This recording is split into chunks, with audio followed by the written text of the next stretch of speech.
Assalamualaikum dan salam sejahtera. Nama saya Muhammad Fahim Rais. Nama saya Muhammad Adham. Dan nama saya Muhammad Haris Hazim. Fahim, hari ni kita nak buat apa? Hari ini kita akan keluar ke bandar Kuala Lumpur untuk mencari setiap kesalahan bahasa yang ada di sekitar. Okeylah, jom kita gerak. Yo! Hari ini kami akan menuju ke sebuah tempat yang tidak jauh dari IPG kami. Lokasi ini terletak di Universiti Malaya.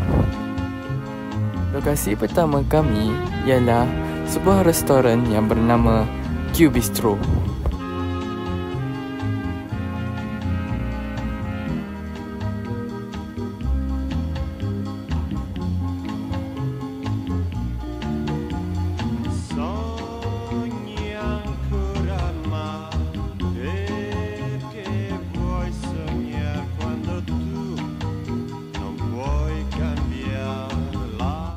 Ada lah. Kau rasa kau nak makan apa Aku rasa aku nak makan mie goreng kot. Oh, aku nak makan mie goreng juga. Jom kita tengok menu dia. Okay, jom. Ui, banyak sedap-sedap Ya. Mana menu mie goreng tu? Tengok bawah sini ada. Okey, jom kita cari kan. Ni lah. Macam ejaan ni salah. Kan sepatutnya MI untuk mie goreng. Saya rasa MI sepatutnya.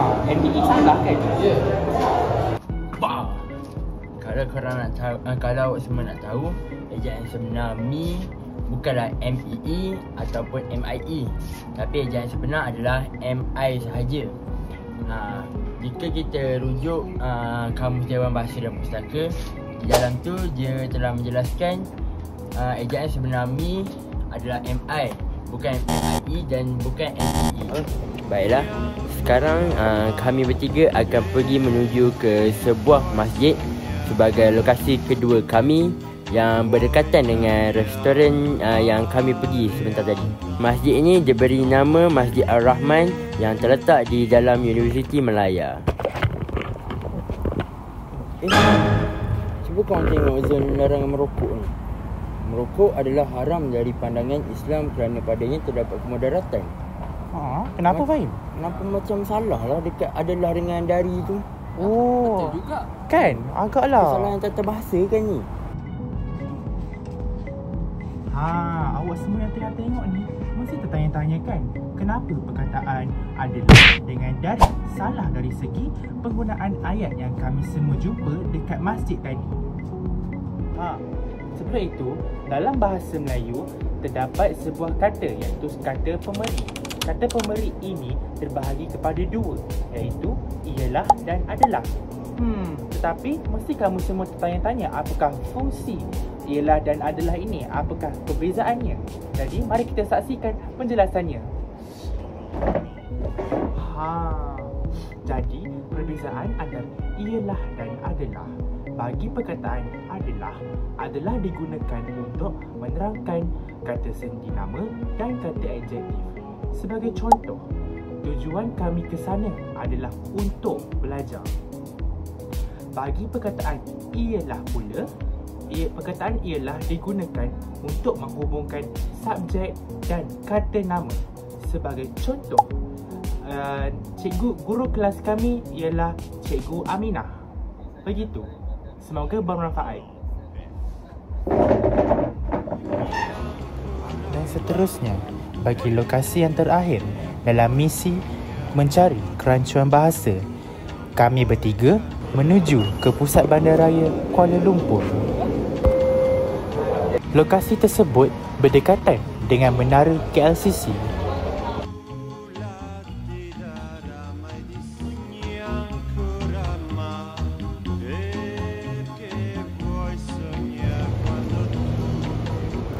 Cantik lah KLCC tu. Tak secantik ke? Lawa. Lawa kan? Korang, cuba tengok tu. Cuba baca ni. Dilarang menjalankan perniagaan di kawasan ini. Korang tak rasa ke dilarang ni salah dari segi tata bahasa? Bukan sepatutnya dikena rapat. Kan? Ya. Baiklah, kalau kita dapat lihat dalam gambar tersebut, perkataan dilarang.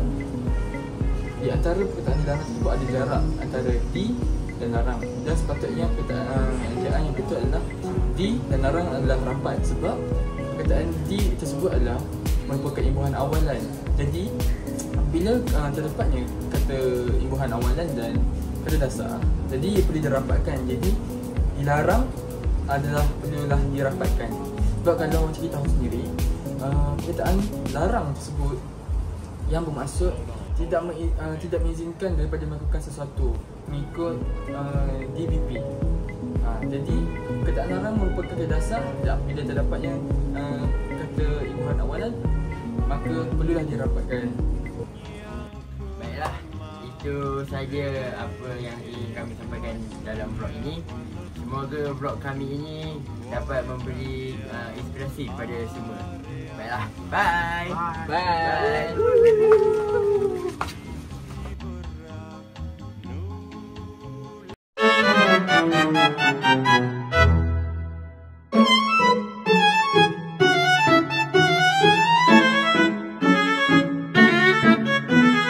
Assalamualaikum, salam sejahtera, salam lestari, salam Malaysia Madani, salam IPGM Penyelaju Penerangan Pendidikan Guru Taraf Ini.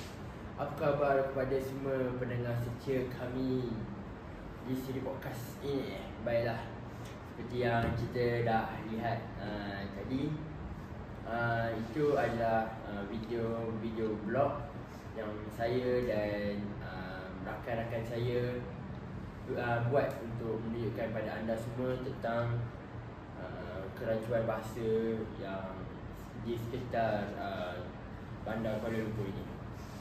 Baiklah, sekarang kita akan pergi ke siri podcast khas anjuran IPG Kampus Bahasa Melayu dalam kursus Kemahiran Bahasa Melayu BMMB 1094 yang di bawah tema besar digital dimanfaati, adab ditelah jadi. Okey, hari ini kita akan menyelami satu isu penting, iaitu seperti blog yang saya tunjuk tadi, adalah kerancuan bahasa mempengaruhi keupayaan berbahasa Melayu. Baiklah, dalam dunia digital masa kini, bahasa Melayu bukan sekadar alat komunikasi, tetapi juga ia merupakan cerminan budaya dan kepribadian sesebuah bangsa. Penggunaan bahasa Melayu yang tepat tanpa kerancuan bahasa juga penting bagi menjamin kejelasan makna dan mengelakkan kekeliruan dalam menyampaikan maklumat lah kan. Baiklah, oleh itu bersama saya juga tetamu istimewa yang saya bersama-sama buat vlog khas sebentar tadi untuk kupaskan topik kerancuan bahasa ini dari pelbagai sudut lah. Yang di hujung sana saudara Adham, sini saudara Haris. Baiklah, apa khabar Adham dengan Haris? Okey, alhamdulillah sihat. Terima kasih Fahim kerana menjemput saya untuk oleh isu kerancuan bahasa. Sebab kerancuan bahasa ini mencerminkan perubahan sikap dan identiti masyarakat kita dalam menjaga bahasa ibunda. Alhamdulillah, saya pun terima kasih kepada Fahim yang lagi kacak gaya hari ini.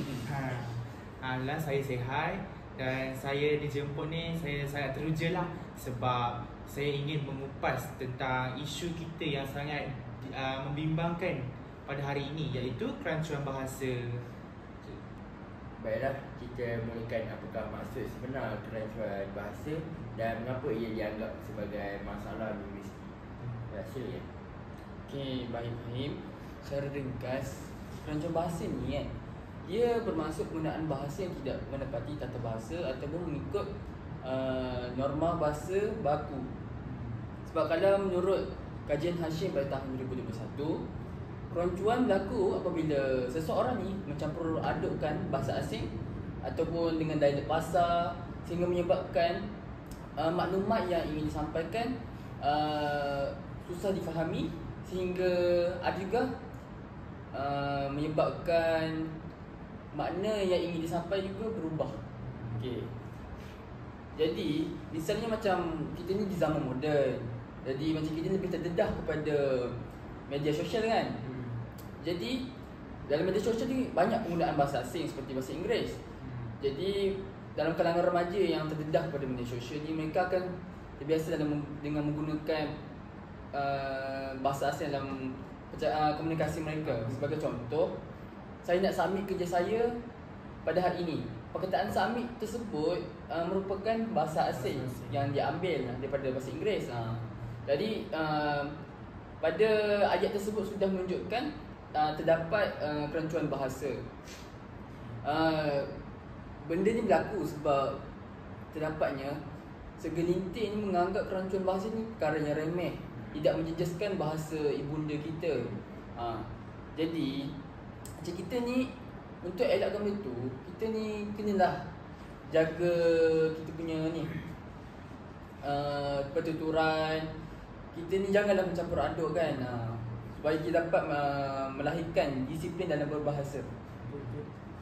Itu saja daripada saya. Apa kata Haris pula? Okay, saya setuju nak ada hub. Dan pada pandangan saya pula kan, ada beberapa kajian yang saya telah baca, ada yang menyatakan kerancuan bahasa ni bukannya sekadar percampuran bahasa asing ke apa ke, bukan. Tetapi dia kerancuan bahasa ni juga merupakan penyimpangan daripada tata bahasa bahasa kita. Ada contoh yang kita boleh ambil, ada yang struktur ayat yang salah, seperti dia telah pergi sekolah semalam, ataupun penggunaan perkataan yang salah dari segi konteksnya. Contohnya seperti memakan masa yang banyak. Jadi dalam pada era yang digital yang moden ni, bila kita berkomunikasi, lagi-lagi dalam talian, apabila kita menggunakan WhatsApp ataupun Telegram, kita akan lebih santai apabila kita berkomunikasi, dan juga kita akan kurang kawal terhadap penggunaan tata bahasa. Jadi disebabkan perkara itu berlaku, fenomena kerancuan bahasa ni semakin serius semakin teruk, dan membimbangkan kita sebagai pengguna bahasa Melayu pada hari ini. Oh, menarik. Jadi apa yang boleh kita katakan kat sini, kerancuan bahasa ni dia menggugatlah kita punya ketetapan dan keindahan bahasa Melayu itu sendiri. Bukan itu je, kesan dari kerancuan bahasa juga menyebabkan makna asal sesuatu mesej yang ingin kita sampaikan itu menjadi tidak jelas, dan kadang tu boleh mengelirukan sebab penutur yang menggunakan unsur bahasa lain atau struktur itu tidak tepat. Sekarang mari kita lihat faktor yang menyebabkanlah kerancuan bahasa ini. Baik Haris, mungkin boleh mulakan dengan kunci utama dari sudut sosial dan teknologi. Jadi terima kasih kepada host kita iaitu Fahim. Jadi mestilah apabila ada satu masalah, mesti ada punca dia. Jadi untuk punca bagi masalah kerancuan bahasa ni ialah seperti yang kita tahu, di seluruh dunia kita ni sebahagian besar dan ataupun hampir semua orang lah mempunyai media sosial mereka sendiri. Jadi disebabkan mereka semua ada media sosial, jadi kerancuan bahasa ni antara punca utamanya ialah disebabkan oleh pengaruh media sosial, dan media sosial yang contohnya seperti Instagram, TikTok, Facebook dan sebagainya. Jadi ada kajian yang saya telah baca, ada yang menyatakan bahawa di negara kita ni lebih 70% golongan remaja yang menggunakan media sosial dalam kehidupan seharian mereka. Jadi kita tahulah remaja ni mereka lebih gemar, mereka lebih suka untuk menggunakan maksud saya menulis seperti apa yang mereka cakap dalam kehidupan mereka. Jadi disebabkan perkara ini berlaku, muncullah singkatan-singkatan seperti you ataupun perkataan tak nak ke dieja X dengan nak. Jadi ini dikira kerancuan bahasa lah, sebab dia tak ikut ejaan yang sebenar yang ditetapkan oleh kamus Dewan Bahasa dan Pustaka. Jadi sebab mereka suka macam tu, sebab gaya ni dia lebih senang, lebih mudah untuk difahami dan juga dapat jimat merasa mereka daripada tulis panjang-panjang dalam chat box tu. Baik kita tulis singkatan kan. Tapi bila masalah ini dibawa ke dunia akademik, jadi masalah lah, sebab dekat dunia akademik ni kita perlu tulis esei ilmiah. Jadi esei ilmiah ni dia perlulah menggunakan bahasa yang formal dan bukan yang macam singkatan semua tu. Jadi apabila macam kita ni dah terbiasa dengan singkatan semua tu, susahlah untuk kita belajar balik untuk menggunakan bahasa yang baku dalam karangan kita semua. Jadi apa pendapat Adham? Saya sangat setuju dengan pendapat Haris.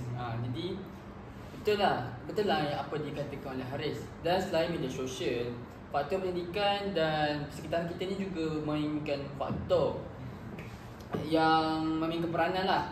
Jadi dalam banyak situasi, pelajar ni lebih terdedah kepada televisyen, gadget, media sosial kan. Jadi apabila mereka ni terdedah, mereka akan apa ni orang panggil terdedah kepada bahasa asing. Jadi betul. bila kelamaan mereka akan terbiasa dan fasih dalam menggunakan bahasa Inggeris sehingga mereka mencampur adukkan bahasa asing ke dalam bahasa Melayu, komunikasi bahasa Melayu. Tapi macam kita ni sebagai seorang masyarakat lah, kita kan dalam satu komuniti, tak bolehlah salahkan kepada faktor pendidikan sahaja. Beberapa pun perlu memainkan peranan yang penting juga. Contohnya mendidik anak sejak dari kecil lagi dan mengawal mereka dalam penggunaan media sosial. Sebab macam kita tengok pada zaman sekarang, banyak masyarakat menuding jari kepada kepada sistem pendidikan sahaja. Sedangkan ibu bapa juga perlu memainkan peranan. Dan sebagai contoh,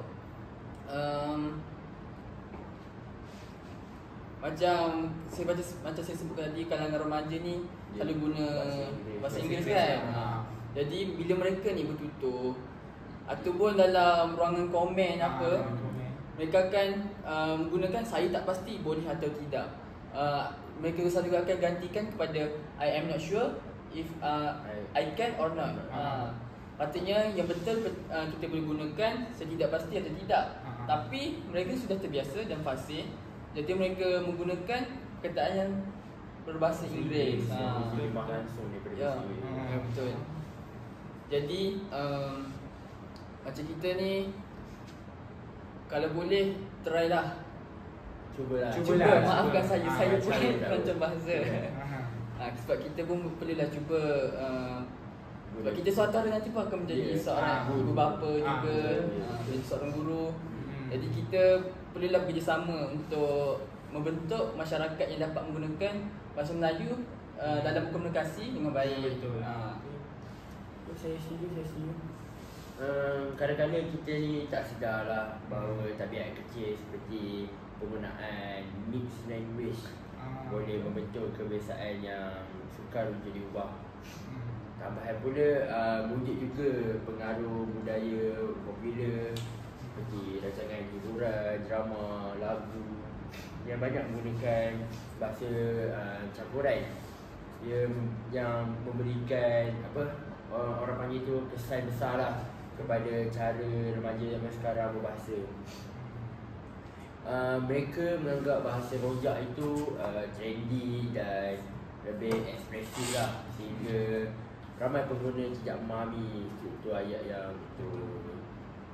Baiklah, saya ingin minta lah penjelasan awak berdua sebagai seorang pakar kan. Jadi saya nak tanya lah, apa kesan kerajuan bahasa terhadap kemahiran mendengar dan bertutur dalam bahasa Melayu kita ni? Baiklah, soalan dari Fahim tu sangatlah bagus. Sebab secara tak langsung, apabila seorang pendengar ni mendengar kerancangan bahasa yang dituturkan oleh penutur tersebut, akan terdapat kesalahfahaman daripada pendengar. Sebab apabila kita mencampur adukkan bahasa Melayu dengan bahasa asing, pendengar ni mungkin suka memahami maksud sebenar yang ingin disampaikan. Sebab sebagai contoh, I rasa dia tak serius lah. Sebab sepatutnya kita kena guna bahasa yang betul adalah saya rasa dia tidak serius juga lah. tidak serius. Okey. Jadi apabila dia menggunakan bahasa asing yang tidak ada di dalam norma bahasa baku kita, ia akan menyebabkan mesej yang ingin disampaikan menjadi salah makna, dapat menyebabkan salah faham. Dan sekiranya apabila terdapatnya kesalahfahaman kepada pendengar tersebut akan dapat maklumat yang salah, dan sehingga boleh menyebabkan maklumat yang ingin disampaikan kepada orang lain juga akan salah jugalah. Jadi yang kedua adalah dapat kesan dia adalah dapat melemahkan struktur bahasa yang betul. Sebab kerancuan ni menyebabkan penonton tidak membiasakan diri dengan tata bahasa dan sebutan yang tepat. Dan apabila kelamaan kesilapan ni akan menjadi kebiasaan. Sebab sebagai contoh, kita dapat lihat dalam kalangan remaja pada masa kini, mereka kan terlalu dedah kepada media sosial. Jadi dalam ruangan komen tu sentiasa dipenuhi dengan kerancuan bahasa. Macam saya kata tadi, rasa dia tak serius lah. Mereka selalu sering mencampur adukkan dua bahasa tersebut. Sedangkan ayat tersebut adalah salah. Jadi boleh menyebabkan salah tafsir lah. Dan apabila mengaitkan dengan kesilapan struktur bahasa ni, penggunaan struktur ayat songsang, ejaan tidak baku atau sebutan tidak tepat akan terbawa ke dalam pertuturan harian yang menyebabkan kualiti kemahiran kita dalam berkomunikasi, bertutur sangat rendah. Selain itu, macam saya kata tadi juga, dapat menyebabkan kekeliruan makna. Campuran kata daripada pelbagai bahasa atau dialek boleh membawa makna yang berbeza. Sebab macam, ingat kerancuan bahasa ni bukan sahaja daripada hasil campuran bahasa asing, tapi juga disebabkan dialek pasar. Sebab macam kalau kita pergi pasar, mereka tidak menggunakan bahasa yang formal. Jadi kadang macam ada juga faktor daripada negeri. Contohnya macam negeri Kedah, mereka mungkin dah terbiasa dengan dialek mereka. Jadi mereka susah untuk menggunakan bahasa yang standard. Mungkin terdapat bunyi slang punya dialek dia. Ya, betul Fahim. Jadi apabila terdapatnya seperti dialek tersebut ataupun campur aduk daripada bahasa asing, pendengar ni boleh salah faham maksud sesuatu yang ingin disampaikan, dan sehingga menjejaskan keupayaan mereka untuk mendengar dan tafsir maklumat tersebut semakin rendah lah. Okey, apa pendapat Haris pula? Sebab itu saja pendapat saya. Jadi terima kasih Adham. Jadi dah setelah tiga kesan kerancuan bahasa, apabila berlakunya kerancuan bahasa, jadi saya akan bincangkan yang selebihnya lah. Jadi menurut pandangan saya,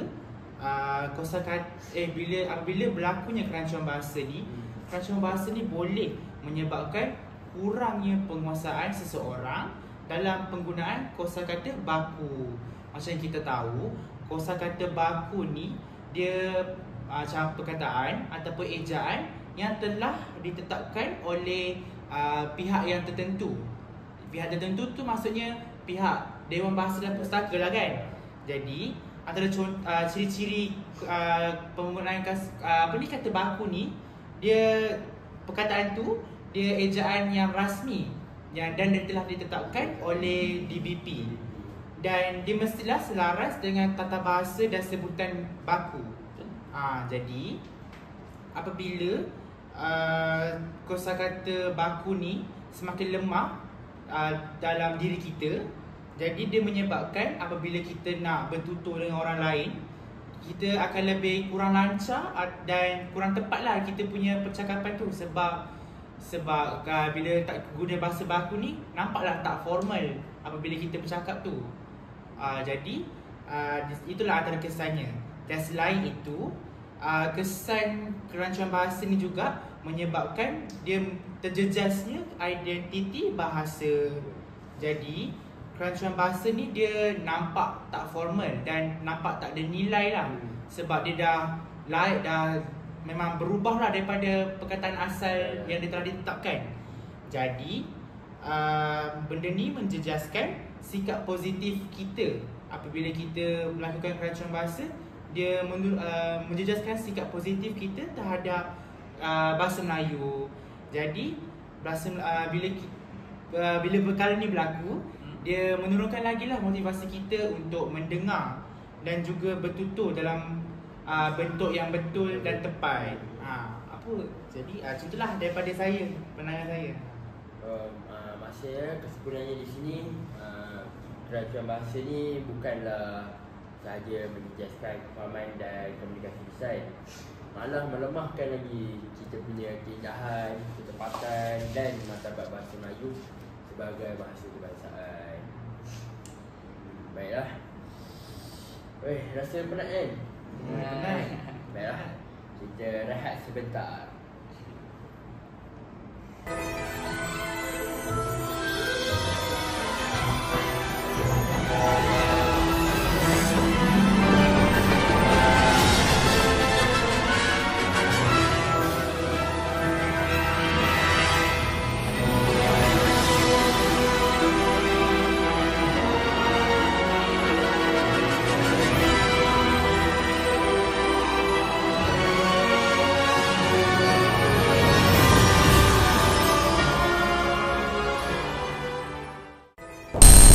Bersedia untuk kembali ke dunia sihir yang menakjubkan. Tahun ini sebuah kisah legenda yang akan memukau jutaan hati di seluruh dunia. Sebuah kisah yang berjudul Fahim Potter Kembalinya Dunia Madani merupakan sebuah pengembaraan yang baharu, yang penuh dengan keberanian dan persahabatan. Tayangan eksklusif ini akan ditayangkan di pawagam di seluruh dunia bermula pada 31 Oktober 2025. Jangan lepaskan peluang ini. Dapatkan tiket anda sekarang dengan melayari laman web www.fahimpotter.com.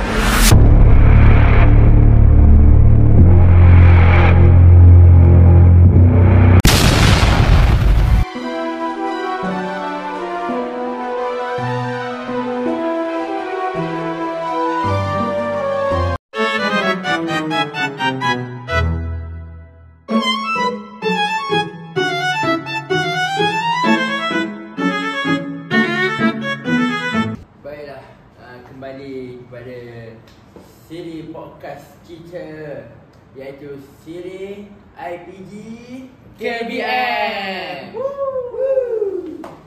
Okey, baiklah. Kita beralih kepada kita punya subtopik seterusnya lah, iaitu langkah yang boleh kita ambil untuk mengekang kerancuan bahasa ini daripada terus berkembang, daripada terus tersebar, merosakkan kita punya anak bangsa ni lah di dalam era digital sekarang ni. Silakan. Okey, izinkan saya dahulu je. Boleh. Yang pertama, pendidikan bahasa Melayu ni perlulah diperkukuh. Jadi antara pihak yang boleh mainkan peranan adalah seperti guru. Guru bahasa ni perlulah menekankan penggunaan bahasa standard dalam semua tugasan dan aktiviti dalam apa orang panggil sekarang, pembelajaran di dalam kelas dalam darjah. Maafkan saya. Tak apa. Dan kedua, media arus perdana dan pengaruh digital perlu menjadi contoh dengan menggunakan bahasa baku dan dalam kandungan mereka. Sebab macam pengaruh digital ni amatlah penting dalam memainkan peranan ini. Sebab macam kita tahu kalangan remaja ni sentiasa sibuk apa ni, buka media sosial dan lihat pengaruh yang sangat popular. Jadi apabila pengaruh digital ni dapat menggunakan bahasa yang standard dan mengikut tata bahasa yang betul, ini akan memberikan impak kepada kalangan remaja. Dan katakanlah sekiranya pengaruh digital ni menggunakan bahasa asing dalam pertuturan mereka, jadi itu akan juga memberikan impak kepada kalangan remaja. Nanti remaja akan ikutlah ikut. Lagipun kalangan remaja ni kan masih pemikiran tidak matang. Jadi mereka suka ikut apa yang mereka lihat. Walaupun benda tu salah, mereka sanggup. Okey. Tapi saya boleh katakan kita tidak boleh terlalu berharap kepada guru dan pengaruh digital saja. Dan kita juga tidak boleh menuding jari lah. Macam saya kata tadi, jangan berharap sepenuhnya kepada sistem pendidikan kita. Sebab ibu bapa pun boleh mainkan peranan, diri sendiri juga boleh mainkan peranan, masyarakat pun boleh mainkan peranan yang sama. Itu saja saya. Apa pendapat Aris? Jadi saya tambah ada. Terima kasih. Jadi untuk antara usaha lain yang kita boleh buat untuk mengekang isu keracunan bahasa ni ialah antara pihak-pihak yang tertentu seperti pihak DBP ataupun lebih senang yang lagi dekat dengan murid-murid kita iaitu institusi pendidikan, iaitu sekolah menengah, sekolah rendah ataupun tadika.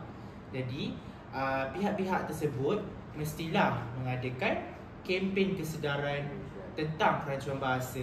Sebab kita apabila kita nak mencegah sesuatu, mesti kita perlu sedarkan seseorang itu supaya dia sedar bahawa benda itu buruk.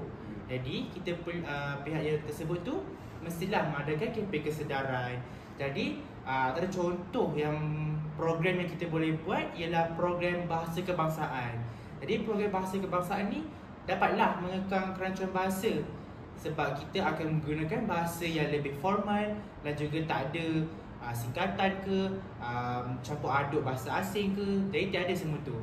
Jadi seperti yang saya telah katakan sebelum-sebelum ni, kita tahu di negara kita ni sebahagian besar semua orang ada media sosial.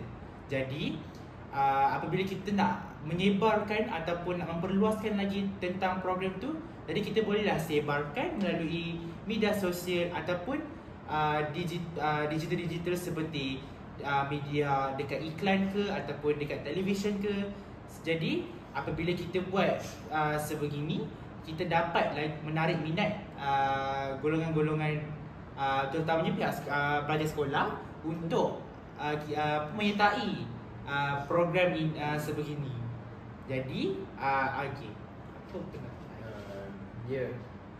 Dan lagi satu, saya pernah dengar lah daripada pakar bahasa, pakar ahli komunikasi kan. Satu lagi langkah ialah menggalakkan penggunaan bahasa, penggunaan bahan bacaan yang berkualiti. Misalnya lah kita membaca buku, artikel atau jurnal yang bahasa Melayu yang kaya dengan kosakata yang baik supaya dapat menambah baik lagi kita punya kosakata dalam pertuturan dan penulisan kita dan dapat bantu kita menghasilkan suatu penulisan yang berkualiti lah, berkualiti dan baik. Jadi apa yang kita dapat tengok dekat sini, semua pihak seperti guru, pelajar, ibu bapa, malah masyarakat digital, semuanya wajib memainkan peranan sendiri masing-masing untuk memelihara kedaulatan bahasa Melayu kita ini. Okey, baiklah. Sebagai rumusan daripada siri podcast kita pada hari ini, kita dapat simpulkan bahawa keracunan bahasa berpunca daripada pengaruh media sosial.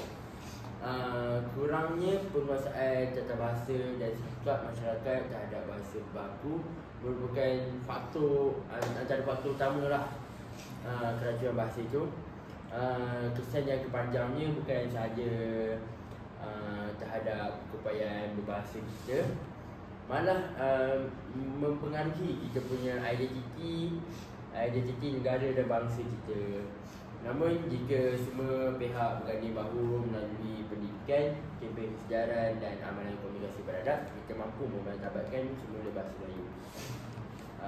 Saya berharaplah bahawa satu hari nanti kita dapat semua pihak dapat membantu menghalang daripada tersebarnya kerancuan bahasa ini.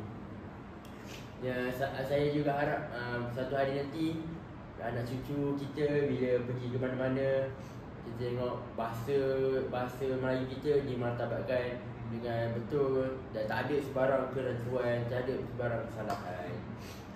Baiklah, saya ingin mengucapkan ribuan terima kasih kepada dua orang panel hebat kita pada hari ini. Yang sana lagi kan pandai, lagi kan bijak ke sana.